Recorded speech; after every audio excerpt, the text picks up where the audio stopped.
Hello everyone, welcome to this session. इस session में हम Indian economy and Indian financial system का module A का chapter 12 that is supply and demand इसको cover कर रहे हैं and we are covering the topic of factors which affect demand. तो as you know this session is part of the series जहां पर हम एक टॉपिक बहुत ही अच्छे से डिस्कस करते हैं एंड उससे रिलेटेड एमसीक्यूज आपके साथ डिस्कस करते हैं ताकि ये टॉपिक आपको बहुत अच्छे से समझ में आ जाए। और ये ऐसे टॉपिक्स होते हैं जो कि एग्जाम पॉइंट ऑफ व्यू से काफ़ी ज़्यादा इंपॉर्टेंट है। साथ के साथ ये एमसीक्यूज आपको एक आइडिया देते हैं कि किस तरह के क्वेश्चंस इन टॉपिक से बन सकते हैं इन द एग्जाम। आप अपने नॉलेज को भी टेस्ट कर सकते हो इन एमसीक्यूज को अटेम्प्ट करके। Right, so let us begin talking about this topic. सबसे पहली चीज है, हम डिमांड के बारे में डिस्कस कर चुके हैं ऑलरेडी। हम जानते हैं कि किस तरीके का रिलेशन होता है as per law of demand between the price of particular commodity and the demand. ठीक है, क्वांटिटी जो डिमांड किया जा रहा है, किस तरह का रिलेशनशिप है याद करो, हम डिस्कस कर चुके हैं। There is an inverse relationship, है ना।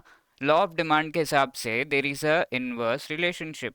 तो ये जो इनवर्स रिलेशनशिप, इसका क्या मतलब है? अगर आप प्राइस बढ़ा रहे हो तो ऐसे में क्या होगा, उस पर्टिकुलर चीज़ को खरीदने की जो डिमांड है, लोग कहेंगे कि अरे यार बहुत महंगा है, अब नहीं खरीदेंगे हम। पहले तो ये खरीद रहे थे क्योंकि प्राइस उसका कम था। ठीक है, तो there is an inverse relationship. Inversely ये दोनों प्रोपोर्शनल है, इनवर्सली रिलेटेड है। तो ये चीज़ हम ऑलरेडी देख चुके हैं। अब इस पर्टिकुलर डिमांड को प्राइस जब वेरी किया जा रहा है, डिमांड वेरी हो रहा है। ठीक है, तो ये तो हमने देख लिया, एक फैक्टर हमने देख लिया जिससे डिमांड वेरी हो रहा है। Are there any other factors because of which demand gets varied, demand में चेंजेस आते हैं? कोई और फैक्टर्स है क्या? देखते हैं फटाफट से। तो सबसे पहले there are objective and subjective factors. ठीक है, ऑब्जेक्टिव फैक्टर्स यानी कि मोस्ट ऑफ द पीपल जो हैं, जो भी लिविंग है, वी कैन जस्ट से कि ये इनकी डिमांड जो है वो अफेक्ट होती है because of this objective factor. Objective factor is like common to all. ठीक है, these factors are common to all. Right, तो अगर मैं किसी को पूछूं कि आपको जैसे कोई सब्जी वगैरह पूछूं किसी से कि आपको अच्छा लगता है या नहीं, लेट से करेला ले ले, तो कुछ लोगों को शायद अच्छा लगता है, कुछ लोगों को बहुत अच्छा लगता है, कुछ लोगों को बिल्कुल अच्छा नहीं लगता, बिल्कुल देखना भी नहीं चाहते हैं। राइट, तो देयर इज अ डिफरेंस। तो इसे हम सब्जेक्टिविटी कहते हैं। So this is not common for all, subjective factors are not common for all but objective factors are common for all. For example, किसी की इनकम बढ़ गई, आपकी इनकम बढ़ गई, मेरी इनकम बढ़ गई। जैसे इनकम बढ़ेगी तो हम कहेंगे कि अरे ये भी खरीद लो, ये भी खरीद लो, ये भी खरीद लो, इजंट इट? ये सबके साथ होता है, इंसान हो तो होता ही है ये चीज कि आप बहुत सारी चीजें खरीद लो। तो income is a objective factor, it is common to all. किसी का भी इनकम बढ़ेगा तो उनका जो डिमांड है फॉर द प्रोडक्ट्स वो बढ़ने लगता है। राइट, तो इस तरीके से तो actually income and demand we can say are directly related. ठीक है, इनकम बढ़ते ही डिमांड चीज़ों का बढ़ने लगता है, obviously till a certain level, but they are related. Size of the market, तो जैसे मार्केट्स के साइजेस हैं, फॉर एग्जाम्पल ऐसा area, we have taken the example slides में हम देखेंगे आगे। तो हम देखेंगे कि एप्पल्स जो भुवनेश्वर में है, मुंबई में, there is a difference in the price. Mumbai में क्यों ज़्यादा है प्राइस और भुवनेश्वर में कम क्यों है? मुंबई एक ऐसी सिटी है जहाँ पर बहुत सारे लोग रहते हैं, तो size of the market is large, huge, population ज़्यादा है, तो ज़्यादा बड़ा मार्केट है, ज़्यादा सोफिस्टिकेटेड प्रोडक्ट्स आपको वहाँ पे मिल रहे हैं, तो that is why the price is high. ठीक है, और प्राइस हाई रहेगा तो उससे डिमांड वेरी होगा, तो वो चीज़ है। रिलेटेड गुड्स, ठीक है, तो यहाँ पर there are two kinds of goods, we can say there are goods which are complementary. For example bread and butter, complementary है एक दूसरे को, इजंट इट? ब्रेड लोगे तो बटर लोगे, बटर लोगे तो ब्रेड तो लेना ही है, बटर चाटेंगे नहीं ना। राइट, तो ब्रेड या फिर जो भी है रोटी के साथ खाते हो तो दैट यू विल बाय। तो कॉम्प्लीमेंट्री गुड्स है। There are goods which are substitute. ठीक है, आप साबुन या तो एक कंपनी का लोगे या तो दूसरे का, दोनों कंपनी के नहाने वाला साबुन ले लोगे क्या? शायद लेते होगे, तीसरा चौथा तो नहीं लोगे, है ना। बहुत सारे कंपनी के नहाने वाले साबुन एक ही साथ ले लिए, नहीं होता ऐसा। तो that these are substitute goods. ठीक है, ऑलमोस्ट सिमिलर गुड्स होते हैं जो कि एक दूसरे को सब्स्टिट्यूट कर सकते हैं, तो इनसे किस तरीके का रिलेशन है। देन सब्जेक्टिव फैक्टर है टेस्ट प्रेफरेंस, स्पेशल इन्फ्लुएंस। तो ये क्या होता है? जैसे मैंने टेस्ट का बता दिया करेले का, तो दैट इज सब्जेक्टिव। राइट, तो ये चीजें देखते हैं फटाफट से। सबसे पहली बात है इनकम। तो पहले हमने पहले के सेशंस में हम देख चुके हैं कि किस तरीके से अगर डिमांड के हम बात कर रहे हैं तो दो जो इफेक्ट्स हैं वो यहाँ पर आपके हावी हो जाते हैं। सबसे पहला तो है इनकम इफेक्ट। अगर किसी की इनकम कम है तो वो सोचेगा कि कम रेट में जहाँ पर मिल रहा है, फॉर एग्जाम्पल ये जो पर्सन है इससे ही एप्पल्स लिए जाए 40 रुपीज़ जो बेच रहा है, there is the substitution effect. ठीक है, सब्सटीट्यूशन इफेक्ट में क्या हो रहा है, ये देख रहे हैं हम कि दोनों ठेलों पे एप्पल्स ऑलमोस्ट सिमिलर है, तो one apples can be substituted for the other. Why should I पे 50 जब 40 में सेम एप्पल मिल रहे हैं? ठीक है, तो वो चीज़ आप सोचते हो। तो these are the two effects जिनके बेसिस पर demand is going to be influence. पूछा गया है एग्जाम में, बहुत ज़्यादा ज़रूरी है। कौन कौन से इफेक्ट्स है? Income effect and substitution effect. ठीक है, तो ये दो इफेक्ट्स है। अब यहाँ पर इनकम का क्या रोल है? इनकम का रोल ये है कि अगर आपकी इनकम, लेट्स से आपकी इनकम बढ़ गई, इनकी इनकम जो है बढ़ गई, पहले ये कह रहे थे, कह रहे चलो फटाफट से 40 वाला लेके निकलते हैं, बट इनकम बढ़ गई तो ये क्या कहेंगे, अरे 50 वाले का जो क्वालिटी है बहुत हाई होगा, इसीलिए 50 रुपीज़ है। फॉर एग्जाम्पल ब्रांडेड क्लॉथ्स, वो क्या लेता है कोई, बिकॉज क्वालिटी काफ़ी हाई है। आप वहाँ जाके ये नहीं कहोगे कि अरे ये तो बड़ा महंगा बेच रहे हो, नहीं, लोगे आप, क्योंकि उसकी क्वालिटी हाई है, आपको पता है कि लॉन्ग लास्टिंग है सारी चीज़ें, तो दैट इज़ द थिंग। ठीक है, तो ये इनकम का इफेक्ट है। तो शी सेइंग कि यहाँ से हम खरीद लेते हैं क्योंकि क्वालिटी इसकी हाई है। आईफोन ले लो, क्यों? नॉर्मल फ़ोन्स तो आपको नॉर्मल प्राइस पे मिल जाता है, आईफोन इतना डबल ट्रिपल प्राइस क्यों देना है आपको? Quality, right. तो ये चीज़ है। Second thing that matters here is the size of the market. अगर साइज ऑफ द मार्केट आप देखो दो प्लेसेस में, it is influenced by the population. For example Mumbai market में जो ये एप्पल्स हैं 150 रुपीज़ पर केजी शायद मिल रहे होंगे।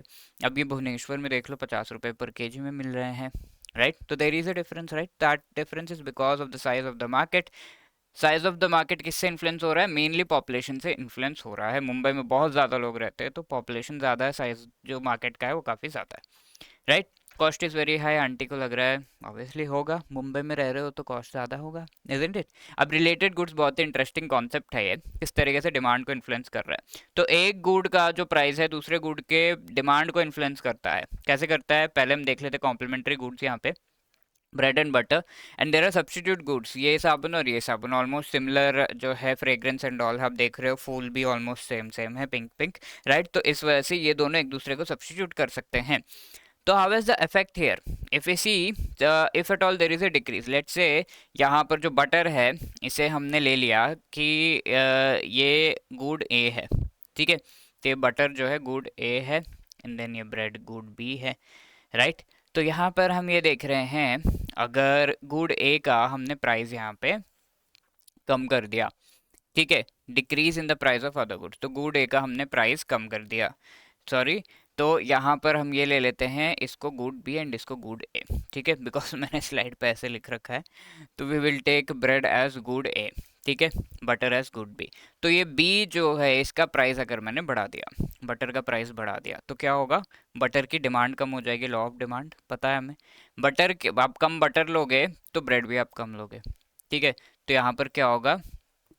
आपका डिमांड जो है, demand of bread also decreases. अब in the same case if I am decreasing the price of butter, butter का प्राइस मैंने कम कर दिया तो आप बटर ज़्यादा लोगे तो ब्रेड भी ज़्यादा लोगे। बटर क्या ऐसे ही थोड़े चाटेंगे, ब्रेड लेंगे उसके ऊपर लगा के तो खाएंगे एकदम शाही तरीके से, इजंट इट। तो the decrease in the price of B actually increases the demand of A, isn't it. समझ में आया आपको? इसका प्राइस कम हुआ, इसका डिमांड बढ़ा, इस वजह से जो कॉम्प्लीमेंट्री गुड है, बिकॉज दोनों एक साथ, bread and jam, bread and butter, तो एक का डिमांड बढ़ेगा दूसरे का भी बढ़ेगा, एक का डिमांड कम होगा दूसरे का भी कम होगा, दैट इज द थिंग। अब आप गेस कर सकते हो सब्स्टिट्यूट गुड्स में क्या होता होगा, राइट। तो यहाँ पर अगर लेट्स से ये ए है एंड ये बी है, अभी हमने क्या किया, ए का जो प्राइस है उसे इंक्रीज कर दिया, लेट्स से दोनों 50-50 पे मिल रहे थे तो डिक्रीज का है ना, तो यहाँ पर हम देखते हैं ये भी 50 पे मिल रहा है, लेट्स से हमने इसके प्राइस को डिक्रीज कर दिया, इसको 40 कर दिया। हमने क्या किया, दोनों सब्स्टिट्यूट है, same type of fragrance, same type of qualities जो है, प्रोवाइड फीचर्स जो है मिलते हैं। तो ऐसे में अगर ये 50 में बिक रहा है, 40 में बिक रहा है, आप ज़्यादा क्या खरीदोगे? तो जैसे ही हमने ए का, sorry let's say this is B, B का प्राइस जो है कम किया, ऐसे में ए का डिमांड क्या होगा?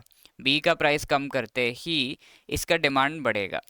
तो आप एक ये 40 में मिल रहा है, एक 50, आप क्या खरीदोगे? यही खरीदोगे ना ज़्यादा से ज़्यादा, तो इसका डिमांड कम हो जाएगा, ठीक है। तो this is opposite, when the price is decreased here, तो इसका डिमांड, ए का डिमांड बढ़ रहा है, तो यहाँ पर बी का प्राइस जब हम डिक्रीज करेंगे तो बी का डिमांड बढ़ेगा। ऑन द सेम थिंग यहाँ पर ए का डिमांड जो है कम हो जाएगा, बिकॉज दोनों चीज़ें सेम फीचर्स प्रोवाइड कर रहे हैं बट इसका कॉस्ट कम है और इस वजह से इसका डिमांड ज़्यादा है, तो demand for good A actually drops. Similarly if there is a difference in the quality, quality जो है बी की बेटर हो गई है, प्राइस में चेंजेस नहीं किए, क्वालिटी बेटर कर दी, तो बी का डिमांड बढ़ेगा, ए का भी डिमांड बढ़ेगा। इसी तरीके से लेट्स से ये दोनों 50 रुपीज़ पे मिल रहे हैं, बट चंद्रिका सोप जो है इसका क्वालिटी बेटर कर दिया, तो आप यही खरीदोगे। इसकी क्वालिटी बेटर की तो इसका डिमांड जो है घट जाएगा। Okay, so is that clear? तो ये डिफरेंस है, चेंजेस है with respect to the complementary goods and supplement and हमारे जो है सब्स्टिट्यूट गुड्स।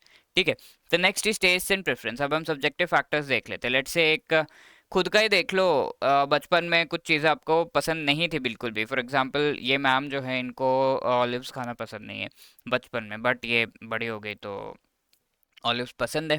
अब ये मुझे नहीं पता दोनों में एक जैसे कैसे दिख रही हैं बट ये है कि बचपन में आपको नहीं पसंद है बट अब आपको पसंद है, राइट? तो टेस्ट एंड प्रेफरेंसेस आपके एज के साथ चेंज होते हैं एंड ऑल्सो एक पर्सन का दूसरे पर्सन के कंपैरिजन में चेंज होता है, तो टेस्ट एंड प्रेफरेंसेस के बेसिस पर भी डिमांड होती है। जैसे अभी ऑलिव्स ये बहुत ज़्यादा पसंद करते तो ऑलिव्स खरीदेंगी, बचपन में वो मम्मी को भी मना कर देती, नहीं खरीदो, मत खरीदो, बहुत बेकार है, राइट? तो वो है। ये सारी चीज़ें इन्फ्लुएंस कैसे होती है आपके culture, history, psychological needs, cravings जो है ट्रेडिशन, रिलीजन पे, राइट? तो और there are few prohibited things जो कुछ लोग खाते हैं, कुछ कम्युनिटीज खाते हैं, कुछ नहीं खाते हैं, तो दो ज़्यादा थिंग्स। ओके, इसी तरीके से एक्सपेक्टेशंस, फॉर एग्जांपल मुंबई में जो लोग रह रहे हैं दे कैन रिलेट कि अम्ब्रेला इज समथिंग जो कि बारिश के समय, गर्मी के समय उनके लिए बहुत ज़्यादा इंपॉर्टेंट है। इतनी बारिश होती है, क्या है पता है, राइट? नॉट जस्ट मुंबई, अब तो सदर्न स्टेट्स में भी काफ़ी होने लगा है, they can also relate. Delhi में गर्मी में बहुत ज़्यादा इंपॉर्टेंट है एयर कंडीशनर, राइट? तो एयर कंडीशनर की डिमांड दिल्ली में होगी, सदर्न स्टेट्स में ज़्यादा नहीं होगी। ओके, वहाँ पर भी चलो आजकल है, बट जो कोस्टल स्टेट्स है थोड़ा सा कम रहता है वहाँ पर गर्मी, राइट? तो दैट, इसी तरीके से हीटर्स अगर यूएस में देखें, ये चीज़ आप सदर्न स्टेट्स में देखोगे, सदर्न स्टेट्स आंध्रा, तमिलनाडु, केरला, वहाँ पर आप बहुत ज़्यादा ठंड नहीं देखोगे, बहुत ज़्यादा ठंड नहीं पड़ती है। You don't need 2-3 layers of clothing, 2 layers काफ़ी है। बट नॉर्थ इंडिया में 3 लेयर्स तो मिनिमम होता है ठंड में, राइट? दिसंबर जनवरी के टाइम पे, तो यू नीड हीटर्स। इसी तरीके से यूएस में, राइट? तो these are the special influences जिसके बेसिस पे लेट्स से साउथ में हीटर्स का कोई काम नहीं होगा ज़्यादा, बिकॉज ठंड पड़ती ही नहीं है, तो वहाँ पे डिमांड ही नहीं होगा, राइट? तो demand is getting influence in this manner, right? So these are the things जिन पर डिमांड जो है डिपेंड करता है। So let us solve a few questions. If two goods A and B are related goods and the substitute products, then which among the following statement is correct? A and B substitute है, A B दोनों को substitute किया जा सकता है। ये 50 rupees है, ये भी 50 रुपीज़ का मिल रहा है, तो ऐसे में ये स्टेटमेंट देख लेते हैं। Demand for good A tends to be low, ठीक है। If the price of substitute B is high, price इसका जो है हाई कर दिया हमने, 60 रुपीज़ कर दिया, तो ऐसे में क्या होगा, दोनों सब्स्टिट्यूट है, एक जैसे प्रोडक्ट्स है, तो आप क्या खरीदोगे? ये 60 में मिल रहा है, ये 50 में मिल रहा है, तो ए का डिमांड बढ़ेगा। यहाँ पे क्या कह रहे हैं, ए का डिमांड लो रहेगा, रॉन्ग, ठीक है। नेक्स्ट क्या है, demand for good A tends to be high if the price of substitute good is low, तो हमने यहाँ 60 नहीं 40 कर दिया, ऐसे में बी का डिमांड बढ़ जाएगा, बिकॉज ये 50 में मिल रहा है, 40 में मिल रहा है, सेम थिंग। तो ए का डिमांड क्या होगा, ए का डिमांड कम हो जाएगा, यहाँ पे दिया हाई, तो that is also wrong. Demand for goods A and B tends to be same, A and B का डिमांड सेम रहेगा? नहीं, ऐसा नहीं हो सकता, राइट? हो सकता है शायद कभी, बट ये मोस्ट ऑफ द केसेस में डिफरेंट डिमांड्स होते हैं, although they are substitute. Demand for goods A tends to be low if the price of substitute B is low, इसका प्राइस हमने कम कर दिया, ठीक है, 50 से 40 कर दिया, तो इसका डिमांड बढ़ गया, ए का डिमांड क्या होगा, कम हो जाएगा, तो it tends to be low, that is right. So D is the right answer here. Okay, next question आपके लिए होमवर्क है, which among the following the forces behind demand curve, कौन से हैं? Expectation about future economic conditions, average income, cost of production, इनमें से कौन से डिमांड कर्व को इन्फ्लुएंस करते हैं और जो हमने डिस्कस कर चुके हैं? Please answer this question in the comment section. If you have any queries you can call us on 8146207241 या फिर you can drop a mail at hello@edutap.co.in और आप हमें अपने क्वेरीज पूछ सकते हो। आप ये भी बता सकते हो कि आपको ये सेशंस कैसे लग रहे हैं बाय ड्रॉपिंग द मेल, या फिर you can let us know in the comment section. Thank you, all the best.